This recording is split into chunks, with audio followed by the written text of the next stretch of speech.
Ranked Minecraft Speedrunning, or Ranked for short, has had a long history of hosting Minecraft's most mechanically gifted, fastest, and most consistent speedrunners the game has had to offer. Players fight for the chance to be one of the 16 players qualified for its season final tournament and claim the throne of the best ranked speedrunner. No netherrack or no soul sand incident? Oh, you're so early. One more turn, bro. It could've went to 99. As long as we don't get a bed break. Late, really late bed, and that was early, bro. Oh my god, this is scaring me. God. Oh my god. I think he has it. It's close though. Dude. Oh my god. Player can blaze bed. Well, I mean, obviously they can't do anything in life. The players can forfeit right now. But I hope they wouldn't do that. You can blaze bed. I don't think it would be ideal. Oh my. Low-key clutch. I'm like watching Echo Boy. Oh! Oh!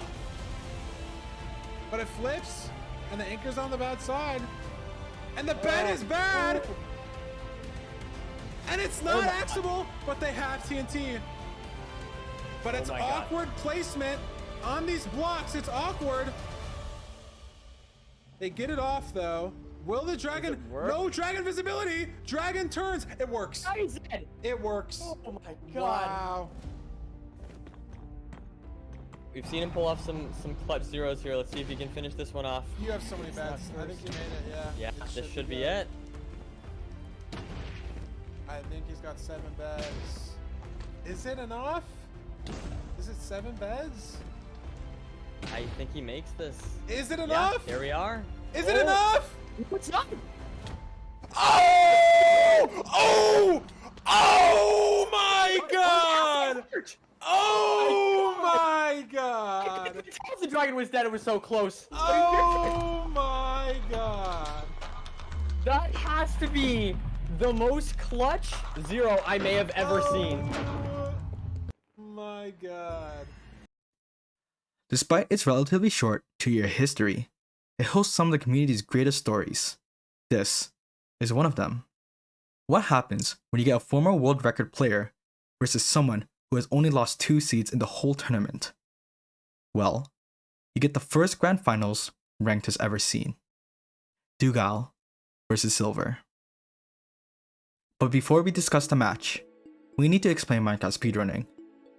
MCSR's most played category is version 1.16.1. It has seen the most developments in terms of strategies. Why? Because 1.16 was the Nether update, which overhauled the Nether. A new mob called piglins were added, and the new structures called bastions contain these mobs. These 2 additions changed how we viewed Minecraft as a speed game. Piglins have a feature that allows you to barter gold with them in exchange for helpful items. Bastions have an abundant amount of piglins and gold blocks scattered around to make bartering easier and faster. These trades often include useful items for beating Minecraft, such as ender pearls. They also include obsidian to travel between the overworld and nether, and string to make beds to blow up the dragon, a common speedrunning strategy. With blaze rods, which is also integral to beating the game, and found within the nether, you can imagine why people were so fascinated with speedrunning this game. So what can we typically expect in a speedrun? When a runner first loads into a seed, they need to gain iron. It is important for speedrunning Minecraft because an iron pickaxe is necessary to mine the gold blocks in the bastion.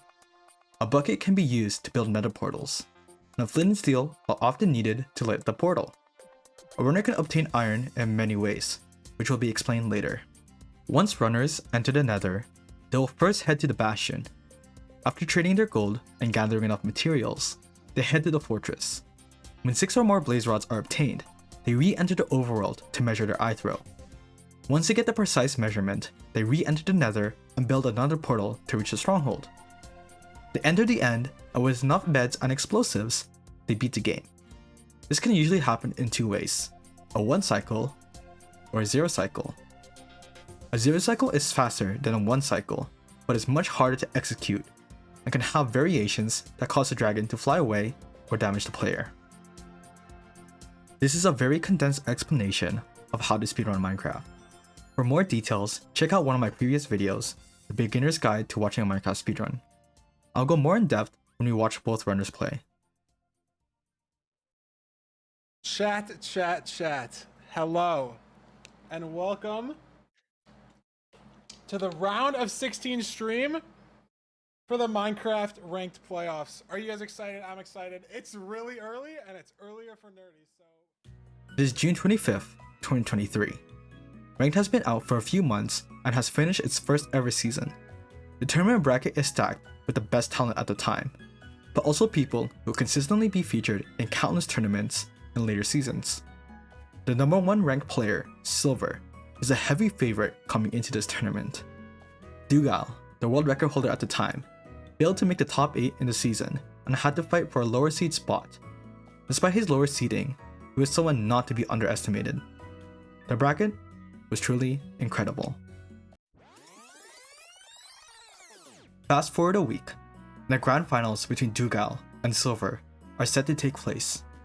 Silverr is again the heavy favorite, as he only dropped 2 seeds compared to Doogile, who needed to clutch up on the final seed of each match to win.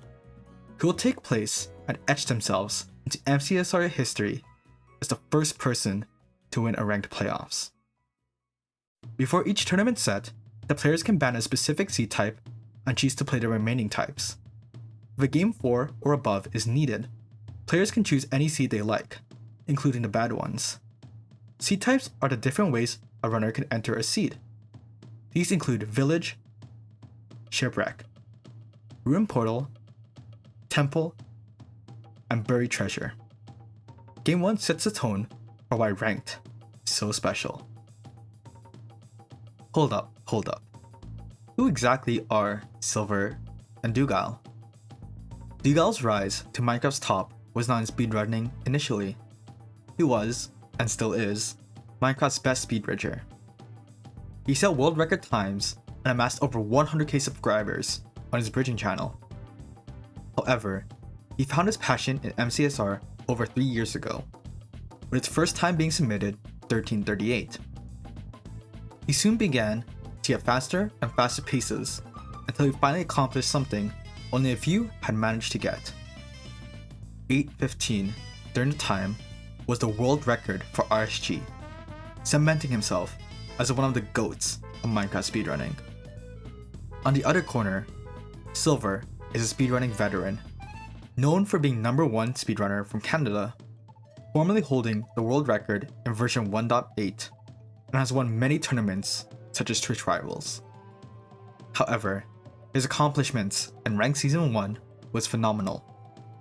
He tied first place with Feinberg to earn the top seed of the tournament, and has greater overall stats than Doogile. He was by far the best ranked player at the time, in terms of skill and experience. When 2 heavy hitters finally meet at the finals, only one can succeed. Who is it? Let's find out. The seed starts with variation already. Silverr picks up 2 wood logs while Doogile heads straight to the ship. This means Silverr has to play with less wood and a wooden axe, while Doogile gets more wood and a stone axe. However, they both enter the nether around the same time. A triple stables spawns right next to the spawn, with a fortress adjacent to the bastion. Doogile goes to the rightmost triple and gathers the piglins to move them to the middle to get more. Silverr does the same, but starts at the middle and moves the piglins to their leftmost triple. Usually, the difference between routes is marginal. However, Doogile gets more piglins overall. Silverr gets lucky with this random blaze, but Doogile leaves the bastion first and is in the fortress. Right now, Doogile is ahead of Silverr by a whole minute, primarily due to Doogile trading his 12 gold blocks much faster than Silverr. Doogile also blinds first, but Silverr is surprisingly not that far behind anymore. The stray blazes for Silverr were much closer than those of Doogile, who had to run and pearl for his blazes. Also, despite being in the same fortress, they both blinded in different sections of the fortress. This led to runners having different strongholds. Doogile had to dig through a wall to reach his coordinates, while Silverr had open terrain to work with. Not only did they both enter the stronghold around the same time, but one of the strongholds could also be faster than the other. All they had to do was find a portal room faster than their opponent, and they usually won the seed. Doogile finds the portal room first, def resets, and prepares to zero cycle. Doogile gets his front small boy, which is very hittable, and starts building his zero setup. During zero cycle, you can be on different Y levels depending on how well you throw your pearls and how fast you can make the setup. Doogile plays it safe by going to Y level 91. Going to 91. Shouldn't break the bed here.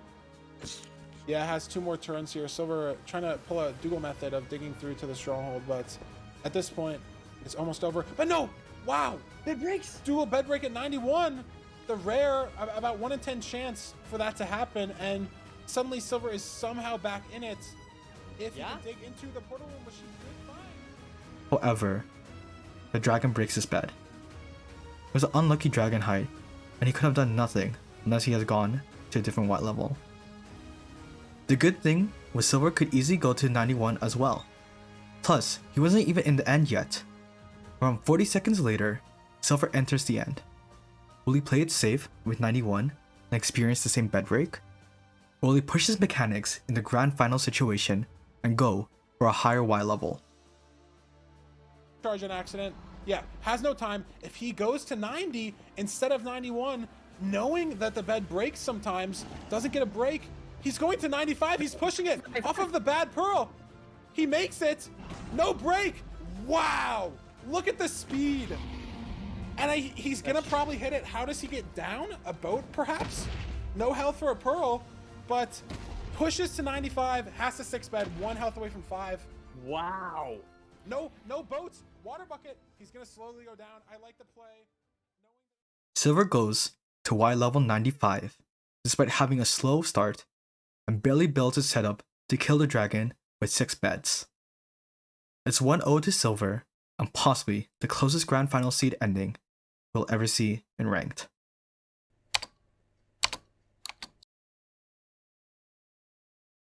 Seed 2 starts with a buried treasure pick from Doogile. The first attempt at the run was cancelled due to a past seed being used. Doogile was ahead by a few seconds before the seed stopped, but should be taken with a grain of salt. During the actual seed, Doogile again is ahead in the beginning as he finds the BT chunk much faster and easier than Silverr. Luckily for Silverr, Doogile finds a far magma ravine and gets baited by a fake 2x1. This causes him to find lava and make a much slower portal. On the other hand, Silverr finds a much closer ravine, can easily make the portal with a real 2x1. The bastion they find is stables. Both runners use the same route. But stables, a lot of the times we've seen people, miss some obsidian or route the chest the wrong way. Feinberg hints at a potential time loss within stables, where chests are abundant. However, the guaranteed obby chest can be the last chest you check out of many. Silverr takes much more damage and has to eat much more food than Doogile, which is scary because of the low food count. Doogile looks for chests and sets up his pearl hang at 421 while his pigs are trading. While doing so, Doogile takes a hit from a hoglin and a piglin, eliminating the food advantage over Silverr. On the other hand, Silverr is waiting for all his trades to be finished before looking for obby chests. His luck pays off as he finds the obby chest first and can leave the bastion at 534. Meanwhile, Doogile checks the single obby chest last and has to go back to his trades, which causes Silverr to be ahead by 19 seconds. Big difference in how both runners played the fortress on low food, as Doogile mainly finds his rods through a spawner, while Silverr lowers his render distance to 5 to force more blaze spawns. Silverr's play is risky, as he can spawn wither skeletons and normal skeletons that can kill him with low food. Luckily, he handled it very well and is ahead by 2 rods when they build their first portal. During measuring, Silverr kills a chicken before re-entering the nether while Doogile has to def reset. Silverr is rewarded for his risky plays as he enters the stronghold around a minute faster than Doogile. If he keeps this up, he has a seed in his— Oh!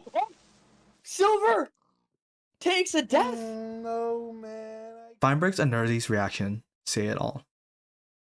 A very unfortunate misclick to death causes the lead to shift to Doogile. Doogile hits a clean 0 cycle and wins the seed. The match is tied 1-1.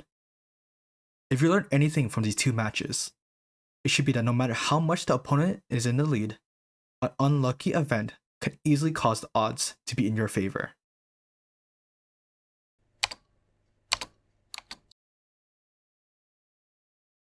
Silverr has to pick Village, as it's the last seed type not banned. As Seed 3 begins, both runners play very similarly. However, Doogile enters the Nether with 15 bread, while Silverr doesn't get any food. A rare misplay from him.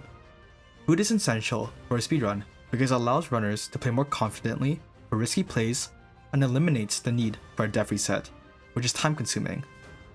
Silverr does not care about his food situation and does manhunt route, which gets him many pigs, especially over Doogile's pig count.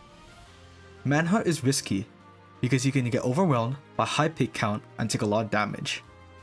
In the Bastion, we see the same playstyle in the second seed, as Doogile pearl hangs and goes for chest first without being done with his trades, while Silverr waits for all his trades to be done before heading to the top. Silverr heads to the fortress first, but has to play extremely safely because any hit can spell disaster for him. Doogile forces a more risky playstyle, but still is slower and building his portal.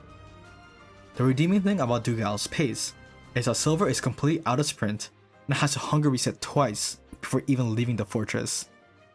Doogile, however, struggles to find a portal room, which causes Silverr to catch up, enters the end around 30 seconds slower.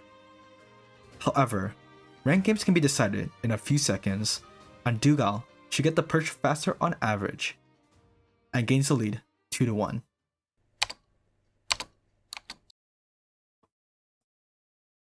Seed 4 starts with a shipwreck pick from Silverr, who won the last shipwreck seed, so he feels confident about picking it, and confidence is what you need so you don't go down 3-1 to Doogile. Seed starts very similar to Seed 1, as Silverr gets 2 logs while Doogile heads straight to the boat. However, Doogile gets the upper hand as he can make TNT from the 9 gunpowder in the food chest to gain more blocks overall.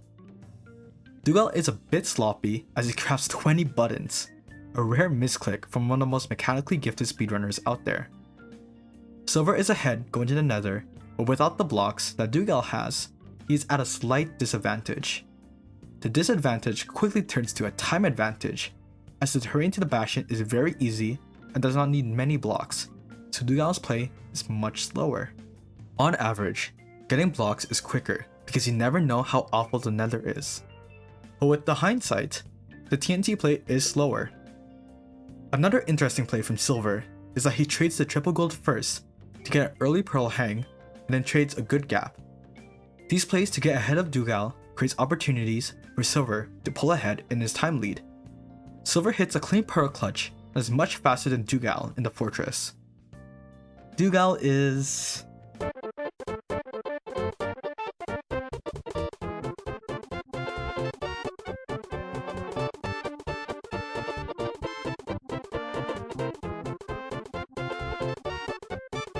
a little lost, to say the least, which is not good if you're a Doogile fan.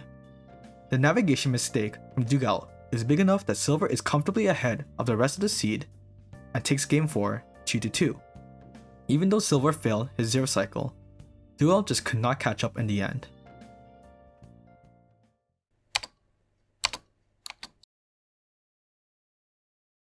With the game tied 2-2, whoever loses the seed pick has to win 2 games in a row. It is a tall task for any of these runners. Doogile picks Buried Treasure as he was ahead in the overworld during Seed 2, so his confidence is high. Seed 5 again starts off very similar to Seed 2, as Silverr misses his BT chunk. Although the time loss is not as big, as both runners enter the Nether around 15 seconds apart. They are almost at the same pace during the Nether split. It is really hard to tell why some runners pull ahead over the other when the times are so close, but here's what I saw. Silverr does not use his diamond sword to kill blazes, which loses him a couple of seconds. Doogile gets better blaze strays and blaze beds to get more rods faster than Silverr. Doogile also has much cleaner movement and pearls than Silverr. These low time saves add up big, and Doogile is rewarded with a seed win over Silverr. This was probably the closest overall seed, as both runners were virtually at the same pace for the whole seed. but little adjustments from Doogile over time gave him the lead.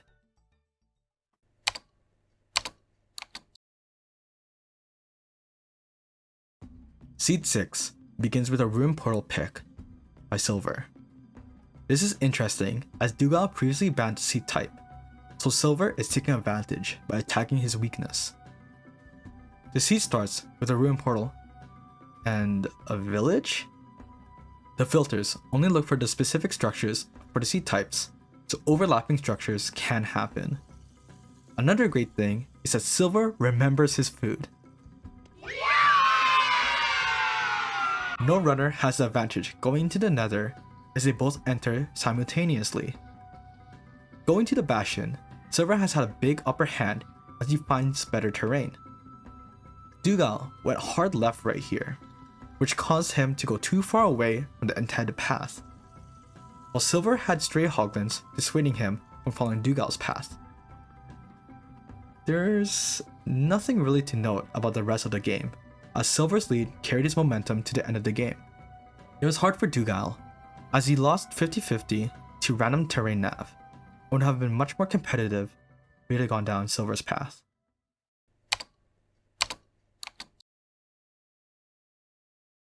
This is it, the final seed in the grand finals. No one could ask for a better ending to the first ever ranked tournament. As the seconds count down, the hundreds of games, hours of practice, and the past hour and 45 minutes weigh on each runner. Even a single slip up causes seconds of time lost to determine the fate of their season. Doogile versus Silverr, Seed 7 begins. Doogile picks Village as he won the Seed type during Game 3. With the blacksmiths giving iron pickaxe and 3 iron, Doogile decides to make stone tools while Silverr forces an iron axe. However, there is no time loss either way as both runners struggle to find a lava pool. Fortunately for Silverr, he finds to enter first. Strangely, Doogile forgoes killing the iron golem and goes for Woodlight. Although Woodlight is much faster in ranked than normal RSG, Silverr is miles ahead because of this faster enter time. Again, there is nothing to note about the Bastion split, but Silverr and Doogile go different ways for different fortresses. It's hard to tell which fortress was better, as Silverr's lead is astronomical. He's measuring his eyes as Doogile just gets to the fortress. The only question is, will Silverr choke the endgame? C2's death is still fresh on the audience and Silverr's mind, and is the only remaining hope for Doogile. After struggling to find a portal room, Silverr enters the end as Doogile enters the stronghold. The only thing left standing between winning and Silverr is the dragon. The tower is back 1-8, but that does not faze Silverr in the slightest. He goes for it and builds a setup. It looks to 95, he's pushing it off of the bad pearl. He makes it. Going through. Oh! Silverr takes a death. What I mean, but still, this is really high stakes no matter what, no matter who you are. So I think this is impossible to avoid the nerves. It's just about how you manage them. Yes.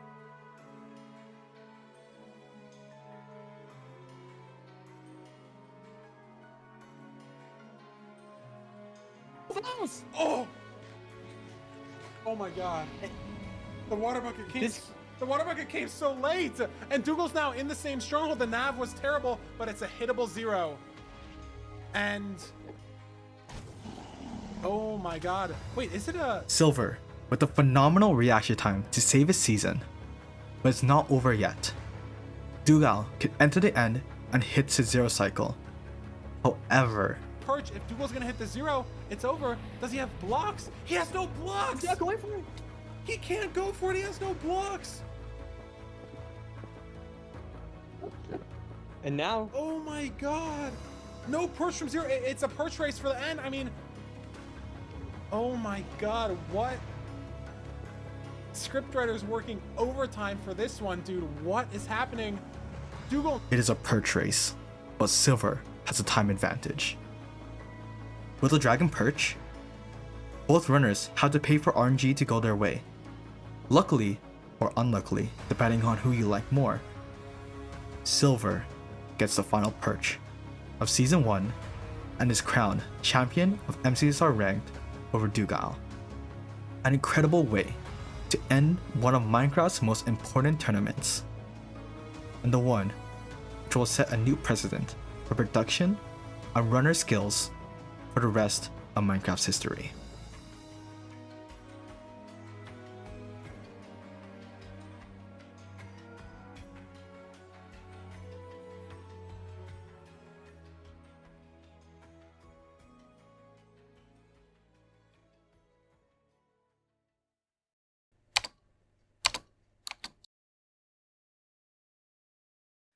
If you like these videos and want to see more of these style of videos, subscribe and leave a like. It shows that this effort, although hard, was worth it. I also stream mostly daily on Twitch, noontime MST. I play ranked there a lot. I can answer any questions as I've been in the community for a very, very long time. Thanks for watching.